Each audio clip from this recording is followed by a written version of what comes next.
The first taping of my audio newsletter this evening will be on creating a deal flow.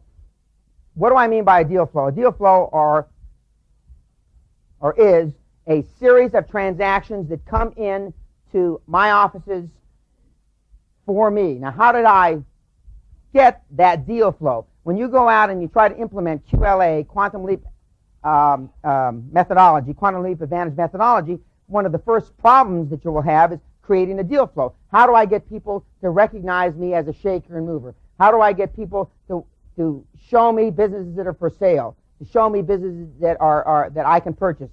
And the way that this is done is that, one, you are who you hang around with. I get a lot of deals, notwithstanding I've been in this business for 25 years and I originally am from Wall Street. I get a lot of deals brought to me because people know that I do deals. Now, for those of you that are neophytes in the audience, and most of you are, you will not have that reputation. So why would a banker, why would an accounting firm, why would a law firm bring you a deal? They probably wouldn't. Therefore, by joining up in a joint venture fashion with somebody that has an existing track record, if this gentleman in the front row and I go into business together on a joint venture, whether it's 90, 10, 50, 50, 60, 40, my track record automatically goes to him. If these two gentlemen in the front row go into business and this gentleman has a track record for doing business, automatically he assimilates, he acquires the track record of this gentleman here. The way that you acquire deal flow is by going in the initial stages, when you go out and are implementing quantum leap advantage methodology, is by attracting somebody to be your partner.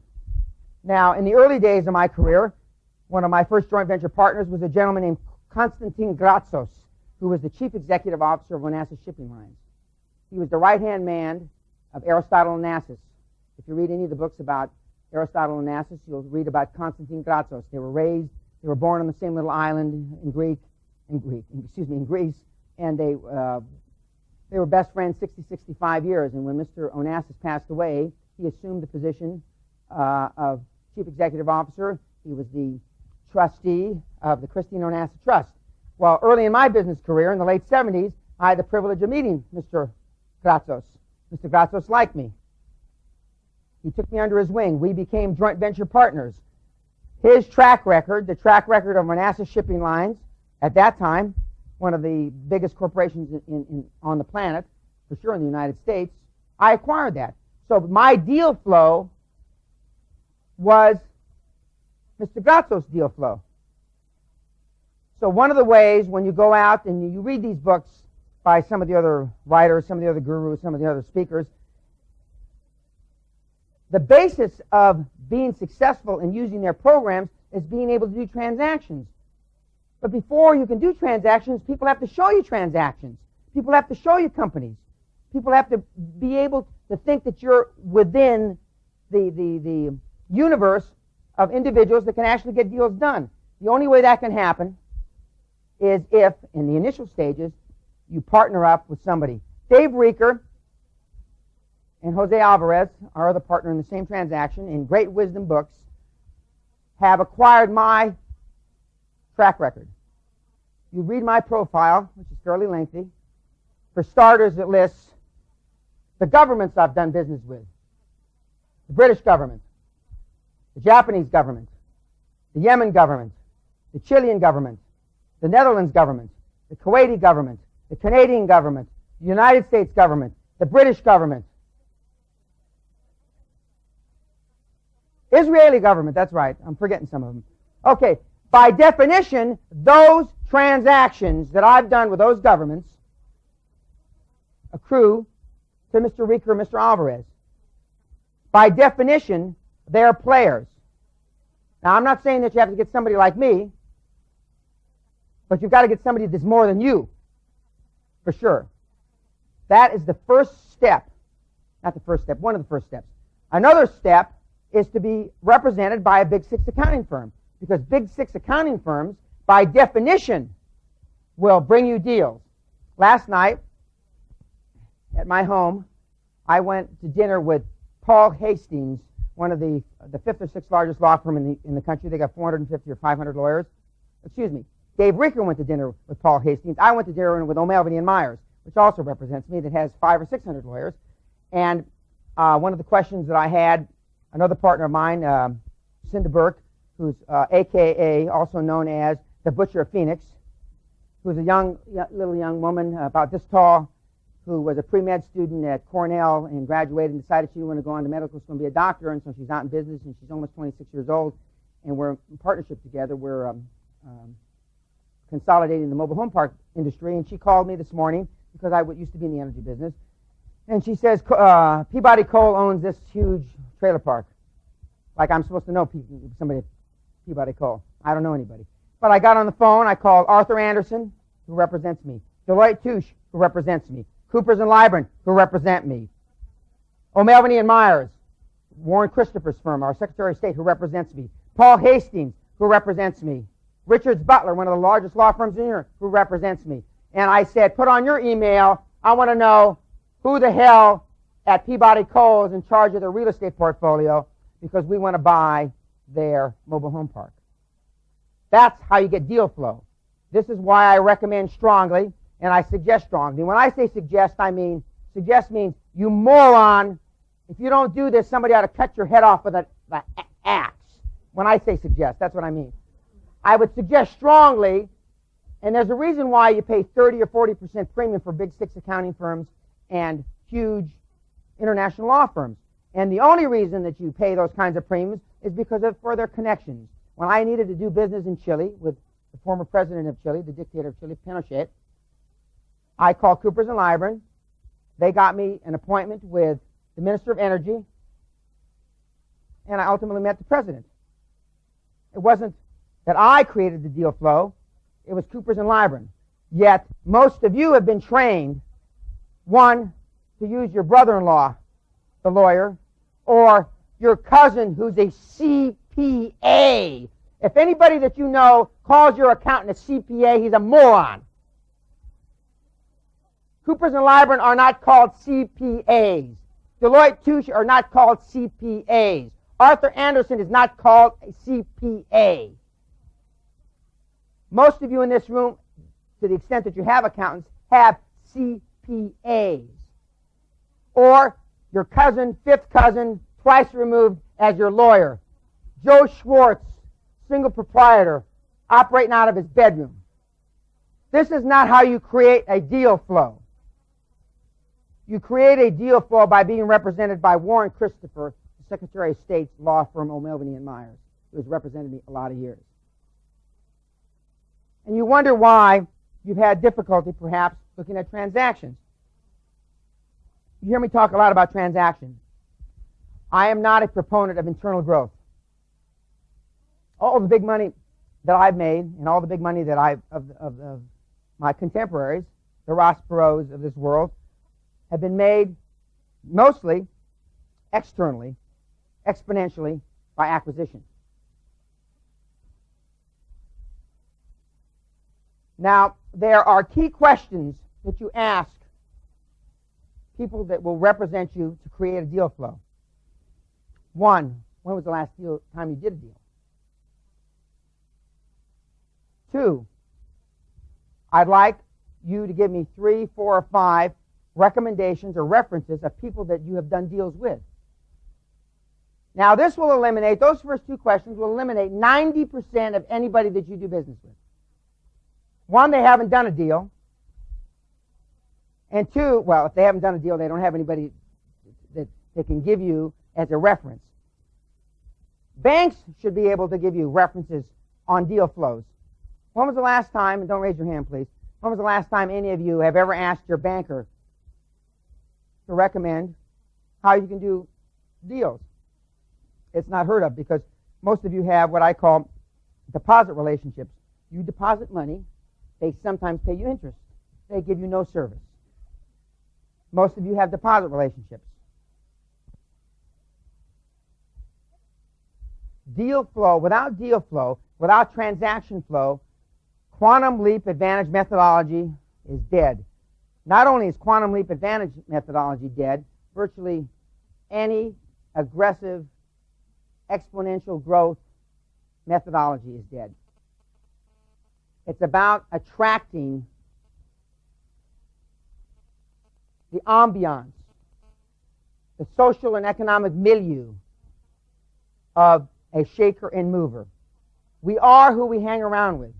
We are what we think about. Now, if that were true, I would be a human organ, because in most of my life as a male, I thought about one thing. And I would be an organ today, and it would not be a male organ. I know for sure that you do not become what you think about. Most. I can attest to that. But as Napoleon Hill talked about in his book, Think and Grow Rich, and it's one of the 6 or 7 books that I recommend that you read, he talked about a thing called sexual transmutation. And that's taking your sex drive as a man. He didn't talk about women, because he didn't talk about women when he wrote the book. That sex drive as a man, and you're just shifting it. I understand. We can talk later. You shift it from your drive as a man, your sex drive, into business. And that's essentially what I did these many years ago. Now, I have 3 mentors. 2 that are still alive. Costa Grazos has passed away a number of years ago. And my 2 mentors that are living, by definition, I've acquired their track record. Now, it so happens that my success has superseded, not superseded, but has grown larger than my 2 mentors. But early in my career, the deal flows that I had in the energy business and various other businesses that I've been in were primarily responsible to my association with my 2 mentors. For those of you that don't have mentors, I would suggest that you get them. You might ask how you get them, and you get them by picking up the phone. You get them by reading in the newspaper. You get them in calling them. You get them by aggressively wanting to be a high-performance person. As a sidebar comment, I would be remiss if I didn't say that 95% of the people that talk about being successful, it's kind of like, some of you are old enough to remember this, in the 60s and 70s, you would go to a very nice cocktail party and people would be smoking dope, grass. And I'm not a proponent of that.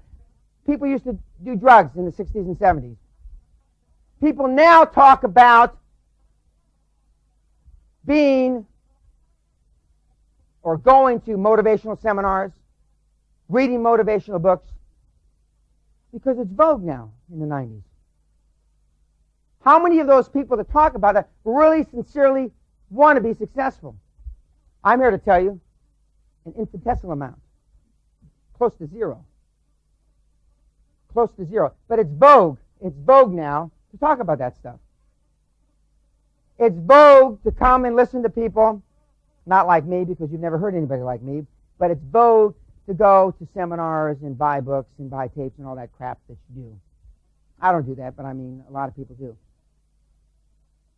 So, to create your deal flow, 1, it's who you're represented by, your lawyers and accountants. 2, who you hang around with. 3, your really sincere, innate desire to be a high-performance person and be successful. And being successful, ladies and gentlemen, doesn't come cheap. Creating deal flow isn't cheap. If you're using Arthur Andersen or Melvin and Myers, you are paying 30 to 40% more than you need to or have to for accounting and legal bills. Pure and simple. What do you get for it? Well, I've already alluded to that. You get first-class representation, 1, and you get the opportunity to be exposed to the things that will help your business grow. For those of you that don't, how many have businesses or have been in business? How many are just thinking about going out on your own in business? Okay. For the latter group, it's critically important that you get off on the right foot. And the way you get out on the right foot is to have that kind of representation. Now, there is the difference between long-term deal flow and short-term deal flow. Short-term deal flow is some of you are going to keep in contact with one another after tonight. Long-term deal flow is that you're actually going to do something about the reason you were asked here. For those of you that think you can go to a $189 seminar and learn the same as a $20,000 seminar, you're sick and need help. In fact, I would suggest to you that there's a bus that comes by here at 11:15. I'll buy you drinks till 11:15, and that you throw yourself under the leading wheels. Because that's crap. That's not going to happen. It just isn't. What are we've alluded to some of the key questions that we ask professionals, and that's, when did you do deals, how many deals have you done, etc. But at the end of the day, it's a chemistry that you have between the professionals or don't have that will tell you. I can, and Dave and some of the other people that have been to meetings with me in the audience know that I pretty much can guess what's going to happen. Of course, I'm experienced. I have made almost 60,000 business decisions in my career, 25 years, and we're not talking about pencils and paper. And I've only been I've only been right about 35,000 times, so I've been wrong about 25,000 times. I've made over 330 or 40 one-on-one financial presentations on 5 continents on the planet. Why have I only been to 5 continents? Because there's only money on 5. The other 2 don't have spit. Otherwise, I'd be there too. I have traveled millions and millions and millions of miles on airplanes. I was one of the first million-mile Advantage American Airlines, whatever that program's called, in the early 80s. I've made over 250,000 business calls. I've spent close to 10,000 nights traveling, or days, not nights, traveling. I've been in over 5,000 meetings. That's how you create deal flow. Most of you in this room are not willing to pay that price to action. For those of us that are overweight in the room, we know how to lose weight. Less calories, more exercise, right? Well, then why are there so many lard asses in the room? Do you have to be Einstein to figure out how to lose weight? The answer is no, because we don't want to bad enough, right? It's the same in business. Now, when you're talking to these people about deal flow, your initial contact is extremely important. You only have one time to make a first impression. Now, I'm going to give you 2 scenarios. One, I would have come in here with green hair, my hair slicked back, in my, well, I hardly look like James Dean, because James Dean's about this tall. But, I mean, wearing a Hawaiian shirt, we're close to the beach, or drunk, or barefooted, or without socks. Now, you would have had a distinct impression of me. The same is for the people that you expect deals to come from. Most of you in this room are not dressed to attract deal flow. I tell people, I don't care, because I have business in the South, in Florida, and they say, what's different in Florida? That's bullshit. It's different in Palm Springs. It's different in Cardiff by the Sea, Airy Ferry, San Diego. That's crap.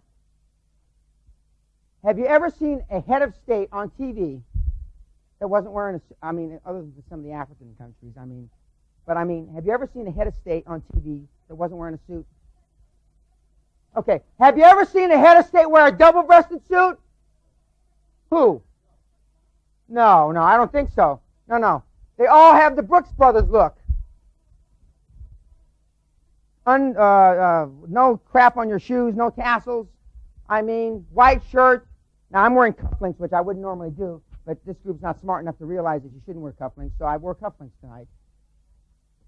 But they all look alike. Ross Perot dresses Rick Scott, who's the CEO of Columbia Healthcare, used to be my lawyer. Rick Scott, they all look alike, except for the Bransons and a few people that are considered mavericks. For you to be considered seriously in what we're talking about, and for the women, whatever women the corresponding dress is, business suit. Now, I can just see you in a Brooks Brothers suit with a tie. See? I can see that because my successful female partners dress, and this is probably an embarrassing thing to say, they dress like me, which you can take that either way. I mean it in a positive sense. They dress conservatively. And if you don't dress conservatively, I can assure you your deal flow, your opportunity, in closing before I open it up to questions, look at it this way. It's your opportunity to become a high-performance person and be wealthy. Now, wealth, money is not the only benchmark. I understand that. In my career, it's the only benchmark that anybody keeps track of. Period. It's the I'm here and you're listening to me because I turned $800 into $425 million in 8 years when energy prices went from $40 a barrel to $8 a barrel. Otherwise, nobody'd be here. It's not because I'm a kind human being. It's not because I'm generous, which I am. It's not because I'm loving sometimes. Lights have to be down and I have to be in the horizontal position. But, I mean, it's not because of those things. It isn't. You're here because I've been mega successful, and more importantly, I've trained countless other people to be mega successful. Otherwise, you wouldn't be here.